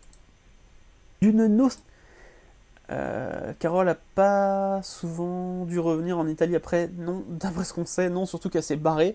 Il y a eu un appel au procès, qui n'a rien donné, hein, au final. Elle a reçu le même jugement, mais d'ailleurs elle était même pas présente, donc voilà. Mais je pense que ouais, elle a pas remis les pieds en Italie derrière, quoi. Nostalgie pathologique dont souffrait Carole. Ajouté au fait qu'aucune preuve matérielle n'existe pour accabler Carole de ces incendies. Elle fut donc libérée immédiatement après... Je trouve que sur cette photo, tu sens trop la joie. Je me casse! Enfin! Avoir passé presque 17 mois en prison. escorté à la sortie du Celle-là, encore plus celle-là. Et c'est mon avis, le policier, il a un petit côté Nicolas Cage. Voilà. tribunal par 3 officiers armés, elle dira à la presse présente ce jour-là « Je ne suis qu'une fille ordinaire, peut-être un peu naïve, qui s'est retrouvée dans une situation délicate sans que ce soit sa faute. » Le jour même, elle et sa mère prirent l'avion et retournèrent immédiatement à Aberdeen. Même pas... Tu m'étonnes. Comme je vous ai dit, du coup, je l'ai pas mis parce que ça servait à rien. Ah, Freddy Mercredi, ouais, pas mal, pas mal. Je l'ai pas mis parce que clairement ça servait à rien vu que l'appel n'a rien donné, mais en gros, ouais, elle s'était même pas là lors de l'appel, quoi. Et, et franchement, du coup, je pense que, ouais, j'aurais peut-être fait pareil. J'avoue, j'aurais fait pareil. Un an plus tard, en août 1984, elle se marie avec un certain Zarouf Fazal et part vivre dans le Yorkshire. Elle évita ensuite de faire parler d'elle pendant des années, jusqu'à ce qu'elle accepte d'écrire un livre sur son histoire qui sortira finalement en 1990. Superstition, The True Story of the Nanny, They Called a Witch. Ce livre d'un peu plus de 200 pages raconte l'histoire de Carol, mais cette fois avec une grosse prise de position, comme quoi elle subissait peut-être vraiment l'attaque d'un poltergeist qui se nourrissait de ses potentiels pouvoirs psychiques, et donc qui aurait provoqué des feux grâce à la pyrokinésie. En gros, elle a pris le dossier de Hans Solzer, du docteur Hans Solzer, elle a fait hop, merci, je vais en faire un livre. En gros, la défense qu'elle avait refusée des années auparavant lui permettait alors d'écrire un livre bien plus attrayant qu'un simple plaidoyer pour sa défense. En 2001, Ouais, c'est l'appel de la moula, mais après, rien ne nous dit que l'éditeur n'a pas forcé la main. Oui, tout à fait, parce que je sais pas si on le voit bien. Refusée des années auparavant lui permettait alors d'écrire un livre. En gros, la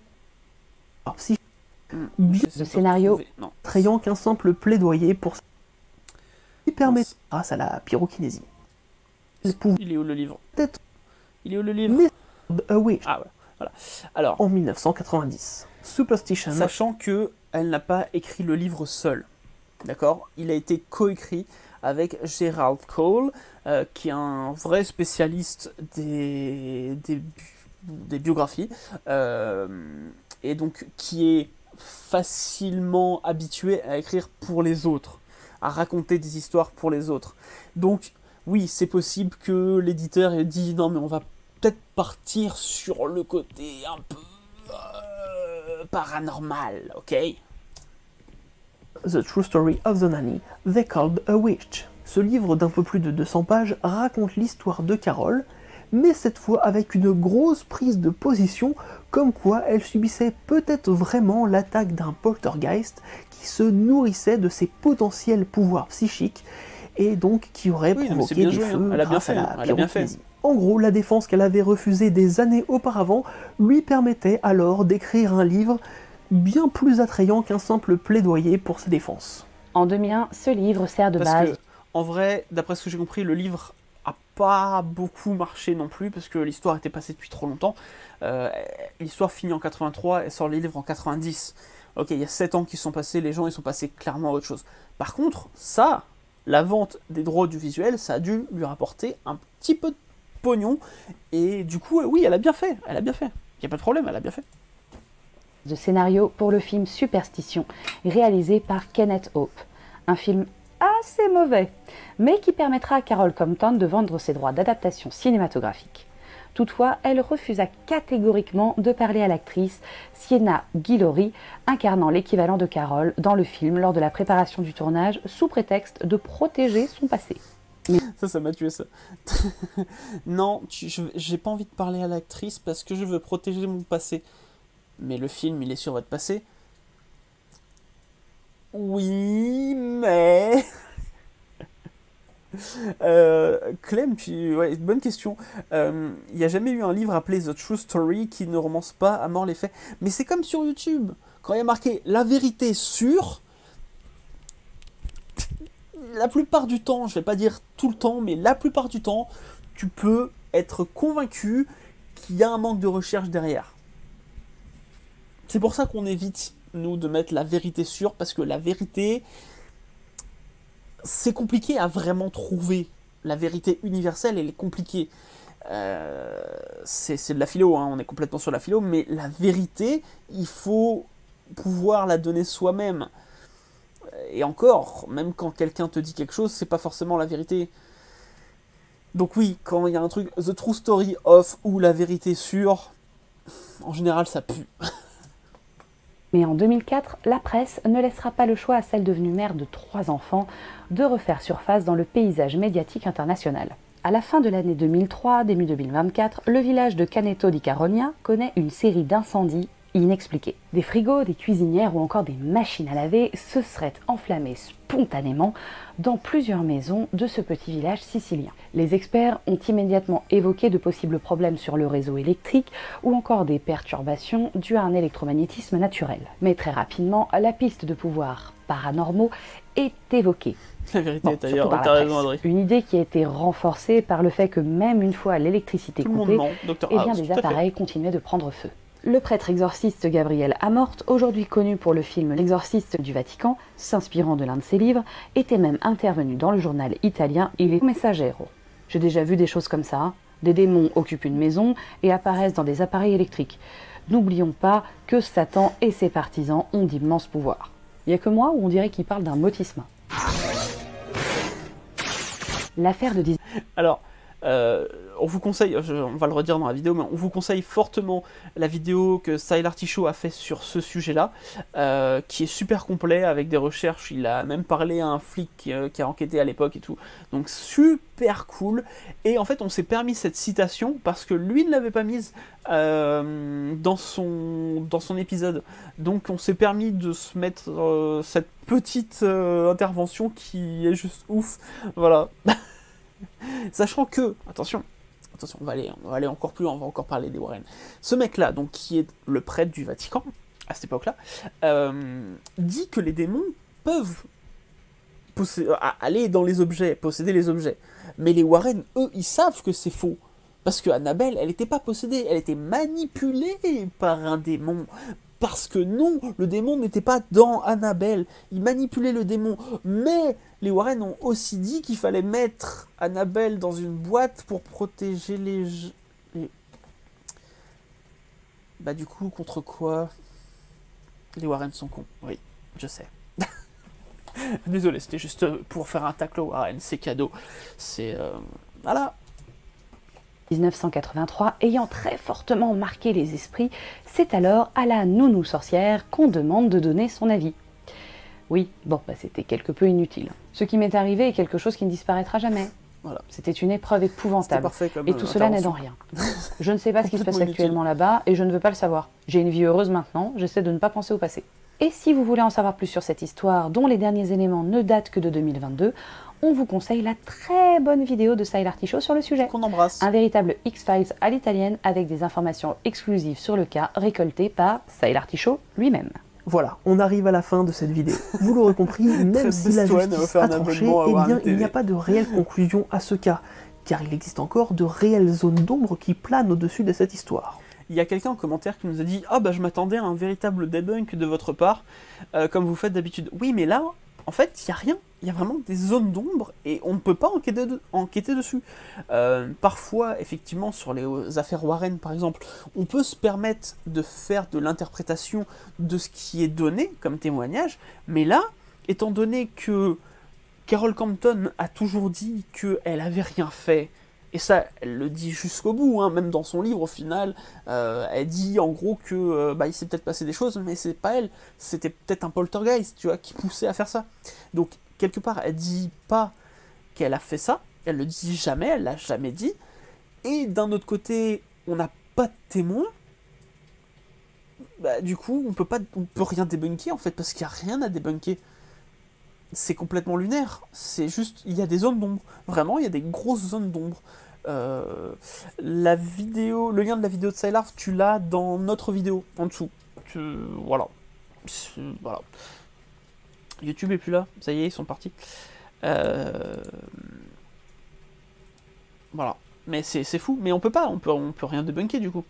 Parce qu'on n'a pas plus d'éléments que tout ce qu'on vous a raconté. Voilà, c'est tout.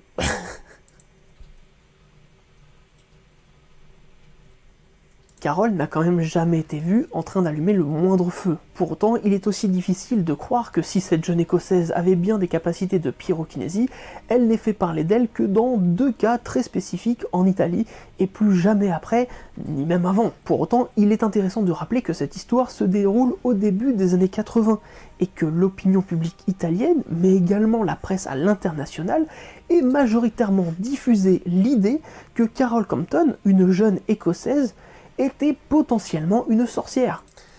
On sait pourquoi, hein. On dit que c'est hallucinant, mais c'est évidemment pour faire vendre du papier. Bien sûr que si tu mets la pyromane a encore 1000 feux, c'est moins vendeur que la sorcière écossaise a encore 1000 feux en Italie, quoi. Alors je sais très bien qu'à ce moment-là, on est en pleine panique satanique aux États-Unis, et qu'on est à peine à 10 ans d'entendre en France que des joueurs de Donjons et Dragons ont peut-être profané une tombe à Carpentras Oui, pour Carpentras, faire comme dans le jeu. on me l'a dit. Mais quand même, c'est assez hallucinant de voir qu'une potentielle pyromane a d'abord été pointée du doigt pour sorcellerie. Donc oui, Carpentras. Et oui, le coup du truc Donjons Dragons, c'est vrai. Hein. Il y a des enfants, des ados, je crois plutôt, qui ont été arrêtés parce qu'ils étaient peut-être accusés d'avoir profané des tombes à Carpentras, du coup. Et ça se passe en France, quoi. C'est suite à la panique satanique américaine. Hein. Il y a eu de vraies conséquences à travers le monde de cette panique satanique. Alors particulièrement en Afrique du Sud, étonnamment.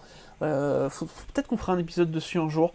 Mais je sais qu'il y a tellement eu de youtubeurs qui ont fait de vidéos sur la panique satanique que c'est un peu compliqué de faire un truc un peu différent, parce que là pour le coup c'est assez facile comme cas à traiter. Mais on fera peut-être une vidéo dessus quand même un jour, parce que c'est vraiment un élément très intéressant et assez récent, qui commence dans les années 70, qui se pousse dans les années 80 et qui a des vraies conséquences à travers le monde depuis, en fait. QAnon, c'est typiquement les descendants de la panique satanique. C'est fou. Voilà. Bref, n'hésitez pas à nous donner votre propre conclusion de cette affaire dans l'espace commentaire. Et si vous n'avez pas d'avis sur ce cas, ou si vous ne voulez pas... Voilà. Bon, personne n'a vu l'easter egg. Non, en vrai, c'est vrai qu'en plus, là, sur Twitch, c'est un peu plus compliqué, parce qu'il y a tous les éléments qui bougent, les machins. Sur Twitch, justement, dès qu'il y a des gens qui mettent des emojis, ça vole un peu dans tous les sens, ce qu'il n'y a pas avec YouTube, ce qui est bien dommage. Mais voilà. Donc, je sais pas ce que vous en pensez, vous. Moi, j'ai pas vraiment... Je pense que effectivement, elle a mis au moins une fois le feu... Mais j'ai pas d'éléments pour... tu vois, il y a personne qui l'a vu, quoi. C'est ça qui me tue. C'est que personne l'a vu. Je pense qu'elle est responsable d'au moins un incendie. Mais... Tu parlais des ânes américains du Capitole. Oui, voilà. Ceux-là.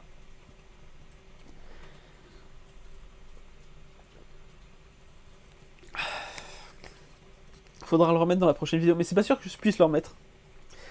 Allez, sans faire de sondage, est-ce que je vous montre l'easter egg ou pas? Pour finir le live, est-ce que je vous montre l'easter egg ou pas? Dites-moi, envoyez les commentaires. Je veux du commentaire. Oui. Oui. Oui.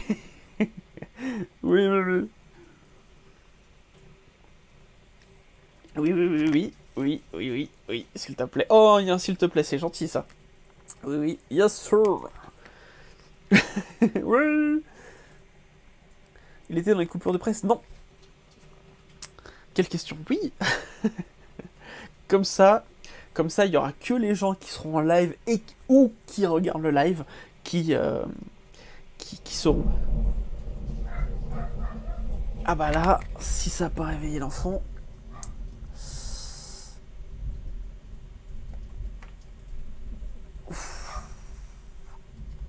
Attendez. J'attends pour savoir si j'interviens auprès du petit Joe qui a peur de l'orage.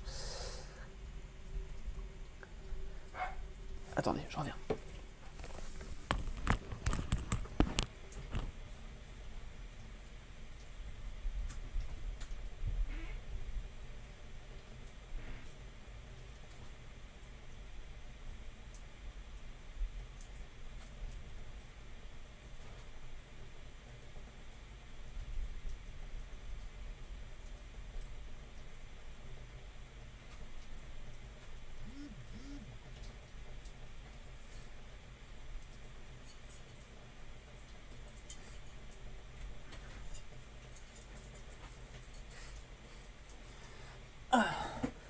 voilà, hop, comme ça je ramène le toutou. C'est le seul de nos 3 chiens qui a vraiment peur de l'orage. Mais il aboie fort. Voilà. Hop, allez. Donc, qu'est-ce que quoi, le doudou à gauche sur l'étagère? Quel doudou? Quel doudou? Il n'y a pas de doudou. Qu'est-ce qu'il raconte lui, un doudou? On est aussi en orage ici, vous êtes en Normandie? Non, non, on est en Île-de-France, en Essonne exactement. Je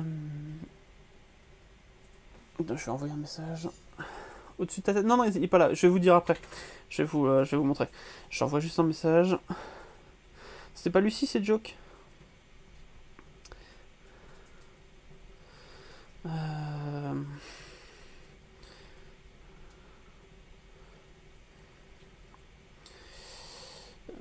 Je sais pas si l'enfant dort encore.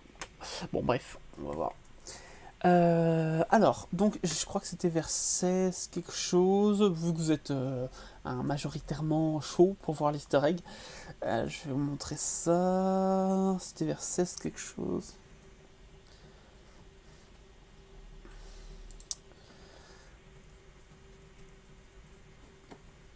Annoncera alors à la presse que Carol et sa mère étaient toutes deux possédées par une sorcière écossaise du XVIIIe siècle. Bien évidemment!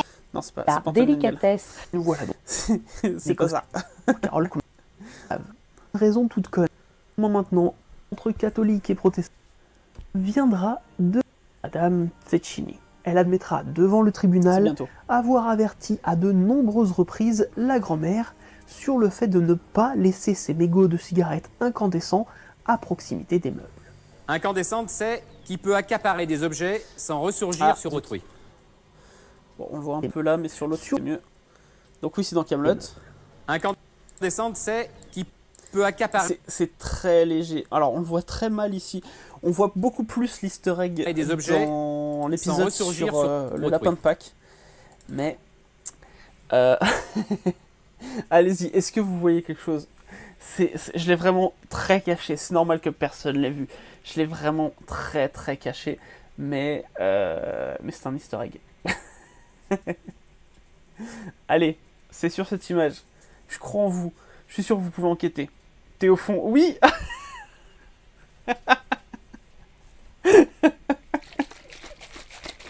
Bravo. Bravo Magic Crystal. Tu t'es incrusté au fond, c'est ça. Exactement, je suis ici.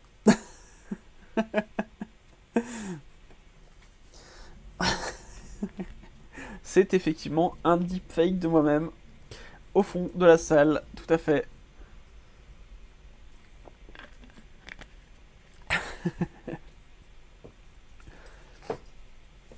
Voilà, et vous avez le même, en fait, le même gag, enfin, avec la même assemblée, dans l'épisode sur Lapin de Pâques. C'est parce que c'est le même épisode, il me semble. Épisode de Kaamelott, hein, j'entends. Où il dit les lapins, c'est gentil. C'est Cadoc, du coup. C'était comment le cours de Perceval, très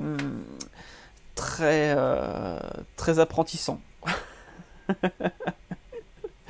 Voilà, et donc vous avez, je m'étais déjà mis donc en easter egg dans l'épisode du Lapin de Pâques parce qu'on parlait d'easter egg, et je me suis dit tiens bah personne l'a vu, je vais le remettre dans celui-là, personne l'a vu non plus, donc ça m'a fait beaucoup rire, donc vous êtes les premiers à le savoir, il y aura ceux et celles qui regarderont la rediff qui le sauront.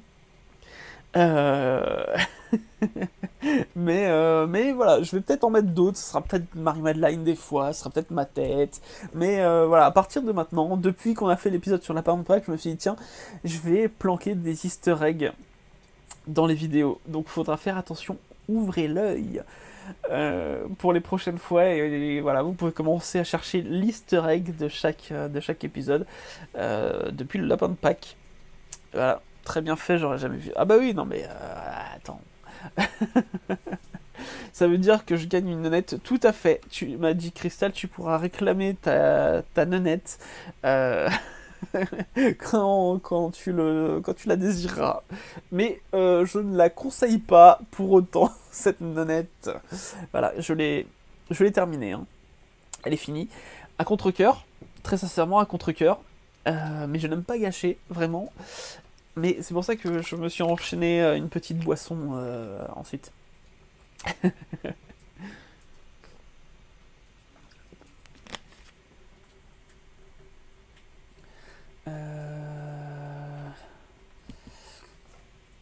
Mais des easter eggs avec les têtes des toutous. Ouais, mais les chiens, ça se voit beaucoup plus. Là, si j'avais mis un chien quelque part dans le coin, ça se serait vu direct. Mais je vais essayer. S'il y a des photos qui s'y prêtent, ou des vidéos ou un truc comme ça, je vais essayer. Mais vous connaissez moins la tête des chiens. Vous saurez pas forcément que c'est les nôtres, en fait. Donc voilà, ça sera sans doute plus effectivement nos têtes cachées dans un décor comme ça, peut-être dans des unes de journaux, peut-être même des tableaux historiques où on mettra nos têtes. Voilà, c'est pour le fun, c'est pas très grave.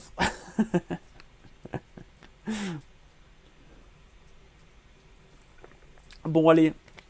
Gros bisous Oriane, je vois qu'il y a quand même des gens qui commencent à aller se coucher. Moi aussi, je vais m'arrêter là.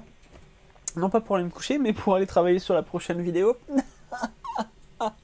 Parce qu'il y a encore du boulot, j'en suis à la lecture de 36 pages sur 93 pages de recherche. Voilà. Sur ce, messieurs, dames, merci beaucoup. Vous savez maintenant où se trouve l'easter egg. J'ai passé un très bon moment en votre compagnie. Ça fait très plaisir de reprendre les lives. J'espère être présent la semaine prochaine, ou peut-être Marie-Madeleine, je sais pas. En tout cas, on va essayer de reprendre un peu les lives parce qu'on a bien avancé sur le projet secret. Promis, dès qu'on peut, on vous en parle. Voilà, promis. Et j'espère que ce truc-là, ce fameux truc, vous plaira. On espère sincèrement que ça vous plaira. Voilà, je vais regarder sur qui j'envoie un raid, du coup, pour ce qui est de Twitch.